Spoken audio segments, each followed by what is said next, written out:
ಎಲ್ಲರಿಗೂ ನನ್ನ ಯೂಟ್ಯೂಬ್ ಚಾನೆಲ್ಗೆ ಸ್ವಾಗತ. ಹೇಗಿದ್ದೀರಿ ಎಲ್ಲರೂ ಸಹ? ತುಂಬ ದಿನ ಆದ ನಂತರ ಒಂದು ಪುಟ್ಟ ವಿಡಿಯೋ ಹಾಕುವ ಅಂತ ಹೇಳಿ ಈ ವಿಡಿಯೋ ಮಾಡ್ತಾ ಇರುವಂಥದ್ದು. ಹಾಗೆ ಹೇಳಿದಾಗ ಇವತ್ತು ವಿಷು ಹಬ್ಬ ನಮ್ಮಲ್ಲಿ. ಎಲ್ಲರಿಗೂ ಕೂಡ ವಿಷು ಹಬ್ಬದ ಶುಭಾಶಯಗಳು. ಹಾಗೆ ಆಫೀಸಿಗೆ ಹೋಗುವಾಗ ಒಂದು ಸ್ವಲ್ಪ ವಿಡಿಯೋ ಮಾಡಿಕೊಂಡು ಅದಾದ ನಂತರ ಹೊರಟದ್ದು. ನನಗೆ ವಿಡಿಯೋ ಮಾಡಲಿಕ್ಕೆ ಸಮಯ ಸಿಗ್ತದೆ, ಯಾಕಂತ ಹೇಳಿದರೆ ನಾನು ಸ್ವಲ್ಪ ಬೇಗ ಹೊರಟು ನಿಲ್ಲುವ ಜನ ಆಯಿತು. ನನಗೆ ಹೊರಡೋದೆಲ್ಲ ಬೇಗ ಹೊರಟಾಗ್ತದೆ ಅಂತ ಹೇಳಿದರೆ ನಿಗದಿತ ಸಮಯಕ್ಕಿಂತ ಮುಂಚೆ ಹೊರಡುವ ಒಂದು ಅಭ್ಯಾಸ ನನಗೆ ಉಂಟು. ಹಾಗಾಗಿ ನನಗೆ ಗಡಿಬಿಡಿಯಲ್ಲಿ ಹೋಗುವ ಒಂದು ತಾಪತ್ರಯ ಇಲ್ಲ. ನಾನೀಗ ಆಫೀಸಿಂದ ನನ್ನ ರೂಮಿಗೆ ತಲುಪಿದೆ ಆಯಿತಾ.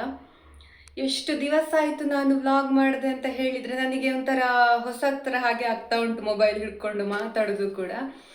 ಅಂತ ಹೇಳಿದರೆ 3-4 ದಿನ ಆಗಿರಬಹುದಷ್ಟೇ, ಮ್ಯಾಕ್ಸ್ ಟು ಮ್ಯಾಕ್ಸ್ 5 ದಿನ ಆಗಿರಬಹುದು, ಅದಕ್ಕಿಂತ ಜಾಸ್ತಿ ಇಲ್ಲ. ಆದರೆ ನನಗೆ ಅನ್ನಿಸ್ತಾ ಉಂಟು ತುಂಬ ದಿವಸದಿಂದ ನಾನು ವ್ಲಾಗ್ ಮಾಡ್ತಾ ಇಲ್ಲ ಅಂತ. ನನಗೆ ಇಲ್ಲಿ ಬೆಂಗಳೂರಿಗೆ ಬಂದ ನಂತರ ಇಲ್ವಾ ತುಂಬ ಸಮಯದ ಹೊಂದಾಣಿಕೆ ಕಷ್ಟ ಆಗ್ತದೆ ಆಯಿತಾ.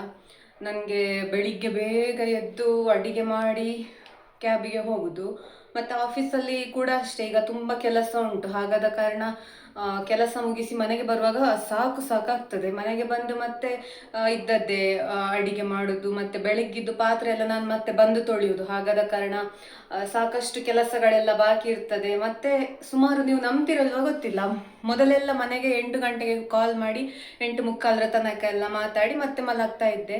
ಈಗ ನನಗೆ 7:30 ನಿದ್ದೆ ಬರಲಿಕ್ಕೆ ಸ್ಟಾರ್ಟ್ ಆಗ್ತದೆ. ಮತ್ತು ನಾನು ಬೇಗ ಫೋನ್ ಮಾಡಿ ಮತ್ತೆ ಮಲಗಿದವಳಿಲ್ವಾ, ಬೆಳಿಗ್ಗೆ ಮತ್ತೆ ಹೇಳುದಂತ ಹೇಳಿದ್ರೆ ಸೆಕೆಗೆ ಆ ರೀತಿ ಸುಸ್ತಾಗುದಂತ ನನ್ನ ಒಂದು ಅಭಿಪ್ರಾಯ. ಈ ಸಲ ಮತ್ತು ಕೂಡ ಜಾಸ್ತಿ ಸೆಕೆ ಉಂಟು. ಕಳೆದ ಸಲ ಇದೇ ಸಮಯದಲ್ಲಿ ನಾನು ಈ ರೂಮಲ್ಲಿ ಇದ್ದೆ, ಆದರೆ ನನಗೆ ಅಷ್ಟು ಸೆಕೆ ಭಾಸ ಆಗಿರಲಿಲ್ಲ. ಆದರೆ ಈ ಸಲ ತುಂಬ ಸೆಕೆ ಉಂಟು. ಅದಲ್ಲದೆ ನನ್ನದು ತುಂಬ ದೊಡ್ಡ ರೂಮ್ ಏನಲ್ಲ, ಗಾಳಿ ಎಲ್ಲ ಚಂದ ಆಡುವ ಮನೆ, 2-3 ರೂಮ್ಸ್, ದೊಡ್ಡ ಹಾಲ್ ಹೀಗೆಲ್ಲ ಇದ್ರೆ ಆಗ್ಬೋದು. ಇಲ್ಲಿ ನಾನೊಂದು ತಾತ್ಕಾಲಿಕವಾಗಿ ಅದು ಬಾಡಿಗೆಗೆ ತೆಗೆದುಕೊಂಡಿರುವ ರೂಮ್ ಅಲ್ವಾ, ಹಾಗಾಗಿ ನನಗೆ ಸೆಕೆ ಕೂಡ ಅಷ್ಟೇ, ತುಂಬ ಸೆಕೆ. ಎಷ್ಟು ಫ್ಯಾನ್ ಇದ್ರೂ ಕೂಡ ಸಾಕಾಗೋದಿಲ್ಲ ಆಯಿತಾ. ಫ್ಯಾನ್ ಎಷ್ಟು ಸ್ಪೀಡ್ ಇಟ್ಟರು ಕೂಡ ಇಲ್ಲ, ಬಿಸಿ ಬಿಸಿ ಬಿಸಿ ಬಿಸಿ ಗಾಳಿ ಬರೋದು. ಮತ್ತೆಂತ ಮಾಡುದು, ಒಂದು ಯಾವುದಕ್ಕಾದ್ರೂ ಒಂದಕ್ಕೆ ಸ್ಯಾಕ್ರಿಫೈಸ್ ಮಾಡಲೇಬೇಕಲ್ವಾ. ಹಾಗಾಗಿ 1 ವಾರ ಇಲ್ಲಿದ್ದು ಮತ್ತೆ ಬೇಗ ಮನೆಗೆ ಹೋಗುವ ಅಂತ ಹಾಗೆ ಆಗ್ತದೆ. ಊಟಕ್ಕೂ ಅಷ್ಟೇ. ಈಗ ಮೊದಲೆಲ್ಲ ನಾನು ತರದ ತಿಂಡಿ ಎಲ್ಲ ಮಾಡಿ ತಕೊಂಡು ಹೋಗ್ತಾ ಇದ್ದೆ ಆಫೀಸಿಗೆ, ಆದರೆ ಈಗ ಇಲ್ವಾ ತಿಂಡಿ ತಿನ್ನಲಿಕ್ಕೆ ಮೆಚ್ಚುದಿಲ್ಲ ಅಂತ ಹೇಳಿದರೆ ಮಜ್ಜಿಗೆ, ಮತ್ತೆ ಮನೆಯಿಂದ ಮಜ್ಜಿಗೆ ಅಮ್ಮ ಕೊಟ್ಟು ಕಳುಹಿಸಿದ್ರು. ಮಜ್ಜಿಗೆ ಮತ್ತು ಉಪ್ಪಿನಕಾಯಿ, ಬೆಳಿಗ್ಗೆ ಅನ್ನ ಇಡುದು, ಮಜ್ಜಿಗೆ ಮತ್ತು ಉಪ್ಪಿನಕಾಯಿ ಹಾಕಿ ತಕೊಂಡು ಹೋಗೋದು ಬುತ್ತಿಗೆ. ಇದೇ ಮಾಡೋದು, ಬೆಳಿಗ್ಗೆ ಕೂಡ ಅದೇ, ಮಧ್ಯಾಹ್ನ ಕೂಡ ಅದೇ. ಆರೋಗ್ಯಕ್ಕೆ ಕೂಡ ಒಳ್ಳೆಯದು. ಮತ್ತೆ ಅದಾದ್ರೆ ಸ್ವಲ್ಪ ಮೆಚ್ಚುತ್ತದೆ ಅಂತ ಹೇಳಿದ್ರೆ ತಿನ್ನು ಅಂತ ಕಾಣ್ತದೆ. ಬೇರೆ ಎಂತ ಆಹಾರ ಕೂಡ ಬೇಡ ಕಾಣ್ತದೆ, ಅಷ್ಟು ಕೂಡ ಒಂಥರ ವಾತಾವರಣವೇ ಬದಲಾಗಿಯೇ ಎಂತ ಗೊತ್ತಿಲ್ಲ. ಮತ್ತೆ ಇವತ್ತು ನಾನು ವ್ಲಾಗ್ ಹಾಗೆಲ್ಲ ಎಂತ ಮಾಡೋದಿಲ್ಲ, ಜಸ್ಟ್ ಇವತ್ತು ಮಾತಾಡಿ ಒಂದು ಹೋಗುವ ಅಂತ ಬಂದದ್ದು. ಹಾಗಾದ ಕಾರಣ ಒಂದು ಪುಟ್ಟ ವಿಡಿಯೋ ಮಾಡಿ ಅಪ್ಲೋಡ್ ಮಾಡುವ ಅಂತ ಬಂದಿರುವಂತದ್ದು ಆಯ್ತಾ. ಮತ್ತೊಂದು ಎಂತಂತ ಹೇಳಿದ್ರೆ, ಬೆಂಗಳೂರಿಗೆ ಬಂದ ತಕ್ಷಣ ನನಗೆ ತಲೆನೋವು ಸ್ಟಾರ್ಟ್ ಆಗ್ತದೆ. ಇಲ್ಲಿಯ ಒಂದು ವಾತಾವರಣ, ಸುತ್ತಮುತ್ತಲಿನ ಪರಿಸರದಿಂದ ಎಂತ ಗೊತ್ತಿಲ್ಲ, ಕೆಲವೊಂದು ಸಲ ಇರುವುದಿಲ್ಲ, ವಾರದಲ್ಲಿ 1-2 ದಿವಸ ಇರುವುದಿಲ್ಲ ಅಂತ ಹೇಳಿದ್ರೆ ಮತ್ತೆಲ್ಲ ದಿವಸ ಕೂಡ ಇರ್ತದೆ. ಹಾಗೆ ಒಂದು 5 ದಿವಸ ಅಂತ ಇದ್ದೇ ಇರ್ತದೆ. ಆದರೆ ವಿಶೇಷ ಅಂತ ಹೇಳಿದ್ರೆ, ನನಗೆ ಆಫೀಸಿಗೆ ಹೋದ ಕೂಡಲೇ ಮಾತ್ರ ತಲೆನೋವಾಗೋದು. ಹೋಗಿ ಬಂದು ಮನೆಗೆ ಬಂದು ಒಂದು ಸ್ವಲ್ಪ ಮುಖಕ್ಕೆಲ್ಲ ನೀರು ಹಾಕಿ ಫ್ರೆಶ್ ಆದಾಗ ಮತ್ತೆ ತಲೆನೋವಾಗೋದಿಲ್ಲ. ಹಾಗಂತ ಹೇಳಿ ಆಫೀಸಲ್ಲಿ ಎಷ್ಟು ಮುಖ ತೊಳೆದ್ರೂ ಕೂಡ ತಲೆನೋವು ಹೋಗುದಿಲ್ಲ. ಬಹುಶಃ ಅದು AC ಯ ಪರಿಣಾಮ ಆಗಿರಬಹುದು.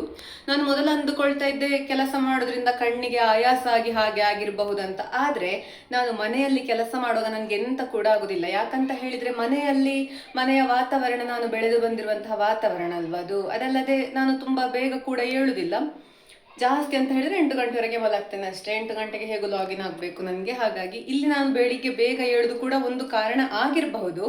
ಆದರೆ ನಾನು ರಾತ್ರಿ ಬೇಗ ಮಲಗುವ ಕಾರಣ ನನಗೆ 8 ಗಂಟೆ ನಿದ್ರೆದ್ದು ಸೈಕಲ್ ಅಲ್ಲಿಗೆ ಕಂಪ್ಲೀಟ್ ಆಗ್ತದೆ. ನಿದ್ದೆ ಕಡಿಮೆ ಆಗೋದಿಲ್ಲ ನನಗೆ. ಆಫೀಸಲ್ಲಿ ನಿದ್ದೆ ಬರುವಂಥದ್ದು ಇಂಥದ್ದೆಲ್ಲ ಎಂತ ಆಗೋದಿಲ್ಲ, ನಿದ್ದೆ ಒಂದು ಕಂಪ್ಲೀಟ್ ಆಗ್ತದೆ. ಆದರೆ ತಲೆನೋವು ಬರೋದು ಬಹುಶಃ AC ಮತ್ತೆ ಅಲ್ಲಿಯ ವಾತಾವರಣಕ್ಕೆ ಆಗಿರಬಹುದಂತ ನನ್ನ ಒಂದು ಅನಿಸಿಕೆ. ಆದರೆ ಊರಿಗೆ ಹೋದಾಗ ಅಂಥದ್ದೆಲ್ಲ ಎಂತ ಇರೋದಿಲ್ಲ. ಮತ್ತೊಂದು, ಅದು ನಮ್ಮ ಮಾನಸಿಕ ಸ್ಥಿತಿಯಲ್ಲಿರುವುದಂತ ಅಂದುಕೊಳ್ತೇನೆ. ನಮ್ಮ ಮೈಂಡ್ ಸೆಟ್ ಹಾಗೆ ಅದನ್ನು ಫೀಡ್ ಮಾಡಿರ್ತದೆ, ಇಲ್ಲಿಗೆ ಬಂದರೆ ನಿಮಗೆ ತಲೆನೋವಾಗ್ತದೆ ಹಾಗೆ ಇದ್ದಿರಬಹುದು. ನಾನು ಅದನ್ನು ಸಾಕಷ್ಟು ಸಲ ಬದಲಾಯಿಸಲಿಕ್ಕೆ ಪ್ರಯತ್ನ ಮಾಡಿದೆ, ಆದರೆ ಅದು ನನಗೆ ಎಂಥದೋ ಗೊತ್ತಿಲ್ಲ. ಹಾಗಂತ ಹೇಳಿ ಕಂಡಬಟ್ಟೆ ತಲೆನೋವೆಲ್ಲ ಎಂತ ಅಲ್ಲ. ಈಗ ನೋಡಿ, ನನಗೆ ಆಗ ಅಲ್ಲಿ ಬರುವ ತನಕ ಇತ್ತು ತಲೆನೋವು, ಈಗ ಇಲ್ಲ. ಮತ್ತೆ ನಾನು ಮಾತ್ರೆ ಎಲ್ಲ ಎಂತ ತಿನ್ನೋದಿಲ್ಲ ಹೀಗೆ ತಲೆನೋವೆಲ್ಲ ಆದರೆ. ಮಾತ್ರೆ ಎಲ್ಲ ಎಂತ ತಿನ್ಲಿಕ್ಕೆ ಹೋಗುದಿಲ್ಲ. ಹಾಗೆ ತಿಂದರೆ ಅದು ಮತ್ತೆ ಅಡಿಕ್ಟ್ ಆಗ್ತೇವೆ ನಾವು ಅಲ್ವಾ, ಅದಕ್ಕೋಸ್ಕರ. ಮತ್ತೆಂತ ಉಂಟು, ಬೇರೆ ಎಂತ ಇಲ್ಲ ಹೇಳಲಿಕ್ಕೆ. ಇವತ್ತು ಒಂದು ವಿಡಿಯೋ ಮಾಡುವಂತ ಹೇಳಿ ಬಂದದ್ದು. ಇವತ್ತಿನ ವಿಡಿಯೋ ಇಷ್ಟ ಆಗಲಿಕ್ಕೆ ವಿಷಯ ಎಂತ ಇರಲಿಲ್ಲ, ಆದರೂ ಕೂಡ ಯಾರೆಲ್ಲ ಮಿಸ್ ಮಾಡಿಕೊಳ್ತಾ ಇದ್ದೀರಿ ಅವರಿಗೆಲ್ಲ ಸಾರಿ ಆಯ್ತಾ. ನನಗೆ ಸಾಕಷ್ಟು ಜನ ಹೇಳಿದ್ದೀರಿ ವಿಡಿಯೋ ಮಾಡಲಿಲ್ವಾ, ಬ್ಯುಸಿ ಇದ್ದೀರಾ ಅಂತೆಲ್ಲ ಕೇಳ್ತಾ ಇದ್ದೀರಿ. ಹಾಗೆ ಪರವಾಗಿಲ್ಲ, ಅಡ್ಜಸ್ಟ್ ಮಾಡ್ಕೊಳ್ತೀರಾ ಅಂತ ಗೊತ್ತುಂಟು ನನಗೆ. ಸಾಕಷ್ಟು ಜನ ಈಗ ಹೇಳ್ತೀರಿ ಪರವಾಗಿಲ್ಲ, ನೀವು ನಿಮ್ಮ ಕೆಲಸ ನೋಡಿಕೊಳ್ಳಿ, ಊರಿಗೆ ಬಂದಾದ ನಂತರ ವಿಡಿಯೋ ಮಾಡಿ ಅಂತ ಕೆಲವರು ಹೇಳ್ತೀರಾ. ಆದರೂ ಕೂಡ ವಿಷಯವಾಗಿ ಒಂದು ಹೇಳಬೇಕಲ್ಲ ನಾನು, ಅದಕ್ಕೋಸ್ಕರ ಹೇಳಿದಷ್ಟೇ. ಹಾಗೆ ಇನ್ನು ನೋಡುವ, ಸಾಧ್ಯ ಆದರೆ ಈ 1-2-3 ದಿನಗಳಲ್ಲಿ ವಿಡಿಯೋ ಮಾಡಲಿಕ್ಕಾದರೆ ಮಾಡ್ತೇನೆ, ಇಲ್ಲದಿದ್ದರೆ ಊರಿಗೆ ಹೋದ ನಂತರ ವಿಡಿಯೋ ಮಾಡ್ತೇನೆ ಅಂತ ಹೇಳ್ತಾ ಮುಂದಿನ ವಿಡಿಯೋದಲ್ಲಿ ಸಿಗ್ತೇನೆ. ಬಾಯ್ ಬಾಯ್.